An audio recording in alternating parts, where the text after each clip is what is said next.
नमस्कार, बहुत स्वागत है आप सभी का। मैं हूं आपके साथ मानू तेवतिया और शुरुआत करते हैं बड़ी खबर के साथ। महाराष्ट्र सरकार में मंत्री और एनसीपी नेता नवाब मलिक को ईडी ने गिरफ्तार कर लिया है। ईडी ने उन्हें दाऊद इब्राहिम मनी लॉन्ड्रिंग मामले में गिरफ्तार किया है। इससे पहले मुंबई में मलिक के आवास पर पूछताछ के बाद ईडी की टीम उन्हें अपने दफ्तर ले गई। ईडी ने अपने दफ्तर में घंटों नवाब मलिक से पूछताछ की और पूछताछ के बाद मलिक को अरेस्ट कर लिया गया है। तो ये बड़ी खबर हम मुंबई से आपको बता रहे हैं। मंत्री नवाब मलिक की गिरफ्तारी हुई है। मनी लॉन्ड्रिंग केस में नवाब मलिक को गिरफ्तार किया गया और ये उस वक्त की तस्वीरें हैं जब नवाब मलिक की गिरफ्तारी हुई। लेकिन आप बॉडी लैंग्वेज देख रहे हैं कि किस तरह से उन्होंने हाथ उठाकर एक तरह से ऐसे जैसे जीत हुई हो। ये बॉडी लैंग्वेज काफी कुछ कह रही है। इस वक्त मंत्री नवाब मलिक की मुंबई से गिरफ्तारी हुई है।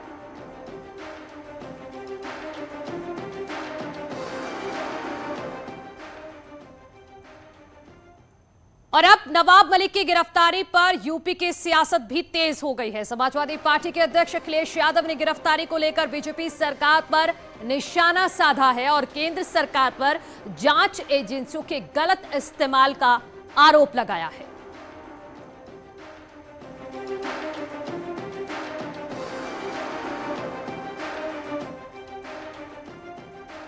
तो मुंबई में गिरफ्तारी हुई है नवाब मलिक की और यूपी में किस तरह से सियासत शुरू हो गई है ये हम आपको बता रहे हैं। अखिलेश यादव ने नवाब मलिक की गिरफ्तारी पर सवाल उठाए हैं।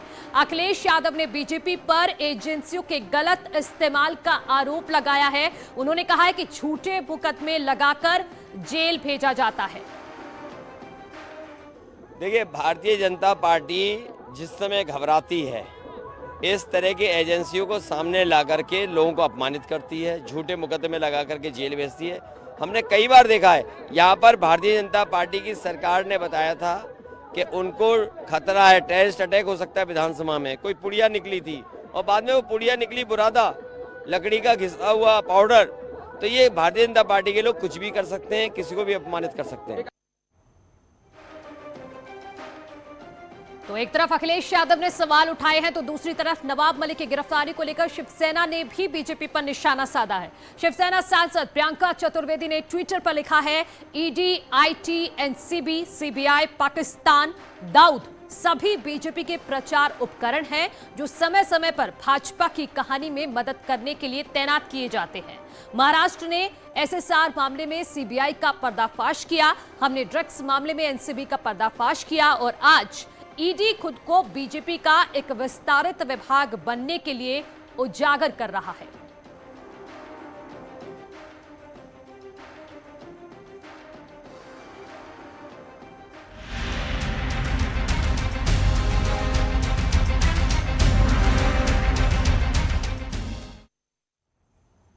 और अब बात करते हैं वोट उत्सव की। अब चौथे दौर की वोटिंग का सिर्फ 1 घंटा बाकी है। शाम 6 बजे तक वोट डाले जाएंगे और अब सिर्फ 1 घंटा बाकी रह गया है। तो अगर आपने अभी तक मतदान नहीं किया है, अपने मत का प्रयोग नहीं किया है, तो आप भी अपने घर से निकलिए और मतदान केंद्र पर पहुंचकर अपने कीमती वोट का प्रयोग जरूर कीजिए। 1 घंटे का वक्त सिर्फ बचा है। 5:02 हो चुका है। 6 बजे तक वोट डाले जाएंगे। अगर आप अभी तक पोलिंग बूथ पर नहीं पहुंचे हैं किसी वजह से, तो आपके पास समय है। 1 घंटे का वक्त है आपके पास। आप जा सकते हैं और अपने मत का प्रयोग कर सकते हैं। कुछ जगहों से तस्वीरें भी आ रही हैं कि लोग अभी भी लाइन में लगे हुए हैं। अगर 6 बजे से पहले भी आप जाके लाइन में लग जाते हैं तो आपको टाइम दिया जाएगा कि आप 6 बजे के बाद भी जब तक आप लाइन में खड़े रहेंगे तब तक आप अपने मत का प्रयोग कर सकते हैं। तो मतदान में सिर्फ 57 मिनट बचे हुए हैं। अब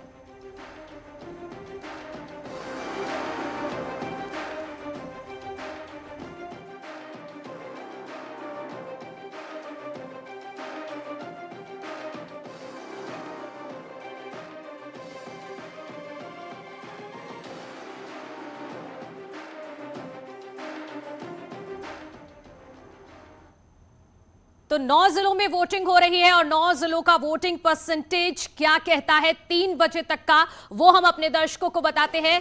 सबसे पहले आपको बताते हैं हरदोई का। हरदोई में 3 बजे तक कितना मतदान हुआ है ये हम आपको ग्राफिक्स के जरिए समझाएंगे। 46.44% हरदोई में मतदान हुआ है। और इसके बाद अगर अगले जिले की बात करते हैं तो सीतापुर में 3 बजे तक 49.18% वोट डाले जा चुके हैं। अगर नहीं गए हैं मतदान केंद्र तक तो जाइए और इस वोटिंग प्रतिशत को 6 बजे तक बढ़ाइए। अगले जिले की बात करते हैं, उन्नाव में 3 बजे तक 49.85% वोट डाले जा चुके हैं। तो उन्नाव में अच्छा वोटिंग परसेंटेज 3 बजे तक दिख रहा है, लगभग 50% पार कर चुका है। बांदा की बात करते हैं, बांदा में 3 बजे तक 50% 0.7% मतदान हुआ है बांदा में। बांदा अच्छा कर रहा है, फर्स्ट डिवीजन तो आ जाएगी बांदा की, ये लग रहा है। रायबरेली की बात करते हैं, 3 बजे तक 50.84% वोट डाले जा चुके हैं। तो रायबरेली में भी अच्छा उत्साह लोगों के बीच दिख रहा है, लोग पोलिंग बूथ तक जा रहे हैं। और आप अगर अभी तक भी नहीं निकले हैं तो जरूर जाइए वोट करने के लिए। अगला जिला दिखाते हैं, लखीमपुर खीरी की बात करते हैं, 5 बजे तक यहां पर 52.98% यहां पर मतदान हो चुका है। लखीमपुर खीरी काफी अहम हो जाता है। अगला जिले की बात करते हैं, पीलीभीत में 3 बजे तक 54.81% मतदान अभी तक हुआ है। पीलीभीत में अच्छा परसेंटेज यहां पर भी चल रहा है। और आखिरी जिला फतेहपुर की बात करते हैं, फतेहपुर में 52% अभी तक जा चुका है मतदान। और एक और जिला बचा है, वो हम आपको दिखाएंगे। लखनऊ की अगर बात करते हैं, लखनऊ सबसे इंपॉर्टेंट रहा है इस जो चरण है, चौथा चरण इसमें। और लखनऊ में अभी तक 47%, यानी कि काफी अच्छा नहीं रहा है। अगर लखनऊ की बात करते हैं तो लखनऊ में 47% वोट अभी तक डाले जा चुके हैं। तो चौथे चरण के रण में दिग्गजों ने भी वोटिंग की है, जिसकी 10 तस्वीरें हम आपको दिखाने जा रहे हैं। लखनऊ में बीएसपी अध्यक्ष मायावती, केंद्रीय मंत्री Rajnath Singh, deputy CM Dinesh Sharma, Lucknow cantt से बीजेपी प्रत्याशी ब्रजेश पाठक और यूपी सरकार में मंत्री मोहसिन रजा, बीएसपी महासचिव सतीश चंद्र मिश्रा, कौशल किशोर और पंकज सिंह ने मतदान किया है। उन्नाव की बात करें तो यहां पर साक्षी महाराज, रायबरेली में आदित्य सिंह ने अपने मत का प्रयोग किया। चौथे चरण में कई दिग्गजों की किस्मत दांव पर लगी है और आज इनका सियासी भविष्य ईवीएम में कैद हो जाएगा, जिसका नतीजा 10 मार्च को आएगा।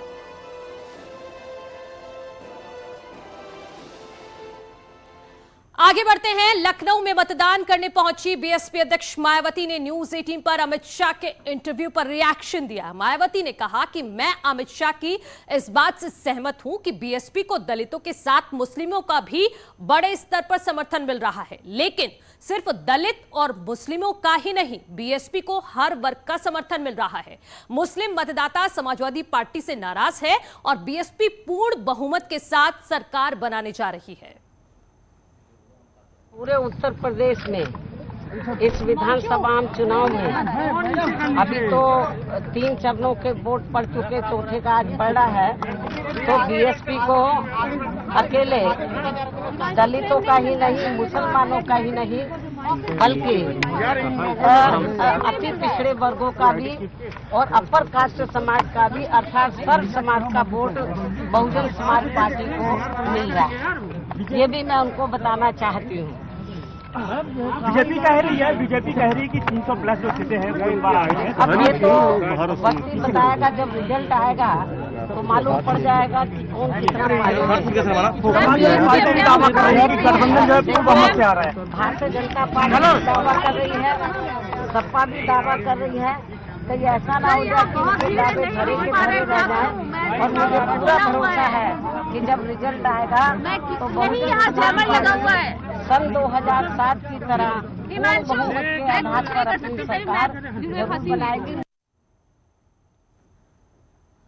दरअसल editor in chief Rahul Joshi ने गृहमंत्री अमित शाह से एक्सक्लूसिव बातचीत की थी। उन्होंने यूपी चुनाव में बीएसपी और मायावती की भूमिका पर सवाल पूछा था, जिसके जवाब में अमित शाह ने कहा कि बीएसपी आज भी अपनी मौजूदगी बनाए हुए है।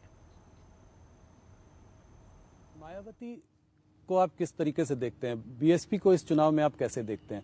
ज्यादा सुनाई नहीं पड़ रही है, ज्यादा हाई प्रोफाइल कैंपेन नहीं है। देखिएगा, बीएसपी ने अपनी रिलेवेंसी बनाई हुई है। आप कह रहे हैं कि वोट आएंगे? मैं मानता हूं वोट आएंगे और सीट्स भी आएंगी। सीट्स में कितना कन्वर्ट होगा वो मालूम नहीं, मगर वोट जरूर आएंगे। तो जाटव वोट जो उनका जो वोट बैंक है वो नहीं खसकेगा, वो उनके साथ रहेगा। और कोई वोट बैंक भी जुड़ेगा? मुसलमान भी काफी बड़ी मात्रा में जुड़ेगा। मुसलमान बीएसपी को भी काफी बड़ी मात्रा में वोट देंगे, काफी सीटों पे, तो उससे जो है उसका फायदा आपको मिलेगा, क्योंकि एसपी और बीएसपी। देखिए, फायदा नुकसान ऐसे नहीं होता है, वो सीट स्पेसिफिक होता है। जी। इस प्रकार का आकलन नहीं लग सकता पॉलिटिक्स में, परंतु बीएसपी की रिलेवेंसी खत्म हुई है, वो बात ठीक नहीं। पर मायावती और बीजेपी का कोई गठबंधन होने का कोई पॉसिबिलिटी, कोई आगे गठबंधन की जरूरत? राहुल भाई, आप समझते नहीं, गठबंधन की जरूरत ही नहीं है। हम प्रचंड बहुमत से स्वयं ही सरकार बनाने जा रहे हैं। समर्थन तो बाद में, अच्छा काम करने में सबका चाहिए, सपा का भी चाहिए। जी। मायावती ने अखिलेश यादव पर भी तीखा हमला बोला है। मायावती ने दावा किया है कि मुसलमान समाजवादी पार्टी से नाराज हैं और इस बार वोट भी नहीं दे रहे हैं। बीएसपी अध्यक्ष ने अखिलेश यादव को नकली अंबेडकरवादी भी करार दिया। इसकी ज्यादातर सही रिपोर्ट तो आप क्षेत्र में जाकर मुसलमानों से पूछ सकते हैं, क्योंकि इस चुनाव में खास तौर से जो धार्मिक अल्पसंख्यक समाज के लोग हैं, मुस्लिम समाज के लोग हैं, तो वो इनकी समाजवादी पार्टी की कार्यशैली से बहुत ज़्यादा दुखी रहे हैं। मुसलमानों का ज़्यादातर ये मानना है कि 5 साल तक हमने इनकी सेवा की, लेकिन जब टिकट देने की बात आई तो जो वो तैयारी कर रहे थे तो वहाँ दूसरे लोगों को टिकट दे दिया। तो मुस्लिम समाज तो उनसे वैसे ही नाराज है, तो उनको वोट कैसे दे देगा? मेरे समाज का वोट तो बहुत दूर की बात नहीं, उनको अपने यादव समाज के बारे में सोचना चाहिए कि वो वोट उनको पूरा मिल रहा है। यदि वो अम्बेडकरवादी होते तो बाबा साहब के नाम से जो हमने जनहित की अनेकों योजनाएं बनाई हैं, तो उन योजनाओं के नाम वो नहीं बदलते जब वो सत्ता में थे। और इतना ही नहीं, भदोही जिले का नाम हमारी सरकार ने संत रविदास के नाम से रखा था, वो तो नाम उन्होंने बदल दिया, भदोही कर दिया। तो ये नकली अम्बेडकरवादी है। तो दूसरी तरफ केंद्रीय मंत्री अनुराग ठाकुर ने अखिलेश यादव पर एक बार फिर निशाना साधा है। अनुराग ठाकुर ने दावा किया है कि यूपी की जनता ने अखिलेश को नकार दिया है और वो खुद करहल भी हार रहे हैं। चौथे चरण के बाद यूपी का यही है जनादेश, नहीं आ रहे अखिलेश, नहीं आ रहे अखिलेश। जो हाफ सेंचुरी नहीं लगा पाए, वो 7 चरणों के बाद सेंचुरी भी कहां लगाएंगे?